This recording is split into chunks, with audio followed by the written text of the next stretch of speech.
Giannis Antetokounmpo. Shams Charania saying that Giannis and his agent Alex Ratzis would speak with Milwaukee, speak with presumably the front office ownership about future with the team. You know as well as I know, Steve, if you have those conversations, usually doesn't end up in finding common ground moving forward. It usually ends up in one side moving on, and so it seems like just based on that report, it's a matter of time here. But let's see how this thing plays out. Obviously, Knicks would be in the mix there if it came to fruition. If he did ask for a trade, you touched on that in Newsday today. What can you tell us about what you're hearing? Well, I think the first thing, Doc Rivers, Giannis have tried to kind of dismiss these reports. You know, when we were in Milwaukee earlier this year, I think you asked the question of him, just kind of, is there truth to the talks? And you talking about the Knicks and the interest this summer. And Giannis very much danced around the answer. He didn't say no the way Doc Rivers tried to last night.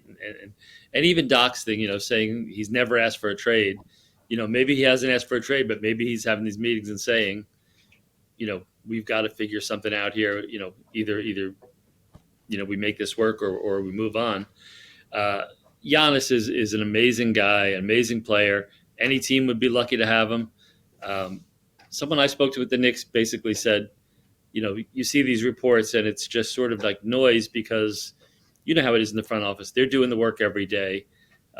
This is what they do. They wake up and they figure out scenarios and they pitch ideas, among front offices back and forth. Would this guy be available? Would you be interested in this guy? What do you think of this person? So the work is being done all the time.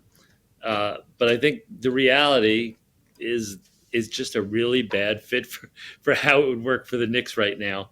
They just don't have the pieces that make sense. If you're the Bucks and whatever, say Karl Anthony Towns is the start of a deal, you're not winning with Giannis. Do you take a step back? If you're the Knicks, you've got a pretty good team right now. Do you give up 2-3 pieces of your rotation to make it, make room for a guy? Giannis is great. He's amazing. I still always feel like this is Jalen Brunson's team. He's sort of the Knicks Giannis. He's the leader. He's the captain. He's the guy everything's been built around. Do you take the ball out of his hands if you bring in someone like a Giannis? Everyone would love to have him, but you'd like ideally to draft him and not have to give up half your team to get him. Right. I just want to actually hit this real quick, Steve, because you mentioned Jalen Brunson. I don't know, some fake trade, some Twitter fan speculation about Jalen Brunson. Would you trade him? It's not happening. The Knicks are not trading Jalen Brunson. They're not moving him anywhere. Yeah. If they do trade him, it will be another team president doing the deal. Leon Rose is not trading Jalen Brunson. So don't waste your time. Don't waste your breath on that being a part of any trade because it's not happening. And yeah, I think Steve with good reason. He's not only a top 10 MVP guy, but he's clearly the sort of captain you've looked for 30, 40 years. Yes. And we've been covering the team for a while, and my view is you're not here without him. So yeah, he's not above criticism, game to game criticism, but the idea that you're going to move him for anybody is absurd because he brought you here. Anyway, that's just how I see it. But yeah, he's not getting traded. The idea for Giannis, though, and whether he asked for a trade or he didn't, the Bucks don't talk to the Knicks over the summer without some kind of endorsement from Giannis. They're not just doing that based on nothing. So, yeah, it might be a semantics game with whether he asked for a trade or he didn't. For the Knicks, I know that they made a legit offer, what they felt was a legit offer over the summer. Not 1,000% sure which players were included, but they had the players in there to make the money work. Obviously, don't have a ton of draft capital, and it seems like a long shot still at this juncture because even if Giannis wants to be a Knick, he's got to either get Milwaukee to work with him to get him to his preferred destination, or he's got to saber rattle a little bit and tell teams that he's not signing an extension with anybody but New York. So if you trade for me, it's going to be a short-term deal. And without one of those two paths, I just don't see it because there's so many teams that could put together really good offers for Giannis, and I'm looking at the Hawks in part because Alex Saratzis, I think he made it a long way in their executive interview process before they decided what to do with their front office. So there's obviously connection there, but I just think the Knicks offer could be beat by so many different teams when you get down to the bottom line of this thing.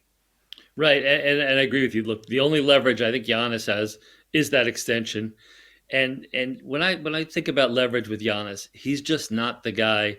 Like there are certain players, if they're not happy, you don't want them in your organization. Giannis is not that guy. I mean, he is. We talk about Jalen Brunson. He's that kind of guy. He's a leader. He's a stand-up guy. He's every day, has been part of that organization. And look, they've basically hired his whole family on the roster. They've taken care of him. He's taken care of them. I don't see this as being a sort of situation where he's going to hold them up or he's ever going to be a problem. He's just not that kind of guy. So I don't even think he has a lot of leverage. And if you're John Horst, the GM of the Bucks, and you're thinking I only have the Knicks, well, that's how Nico Harrison is unemployed right now. You Yeah. go out and you shop a player like Giannis for the best deal you can, and again, like I said, you can talk about Towns or Anunoby, whatever, or any one player from one team. If you're not winning with Giannis, unless you're getting Jokic or Doncic back as that one player, you better start building for the future and get a lot of pieces back because that's if you're not winning with him, you're not winning with one other player. You need back a rebuild, and the Knicks can't do that. And the funny thing to me, or interesting thing to me, is obviously Bucks acquiring Damian Lillard, and Damian Lillard wanted to be in Miami, was trying to make his way to Miami.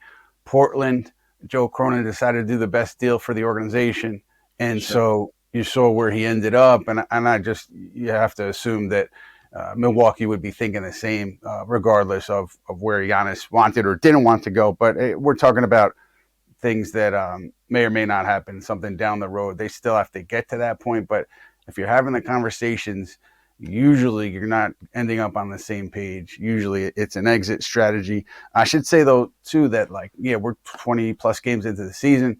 Just asking around about this yesterday. There's people in touch with the team said the Knicks like where they are. They like this group. They're not ready to, blow things up at this point. They want to see what they have here. They like the team. And so Yeah. that's where we are, early December.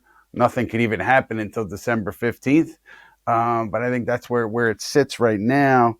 The idea that he could or could not be a fit with this roster. Let's just say hypothetically, Karl Towns and OG Anunoby are going out, and you get Giannis back.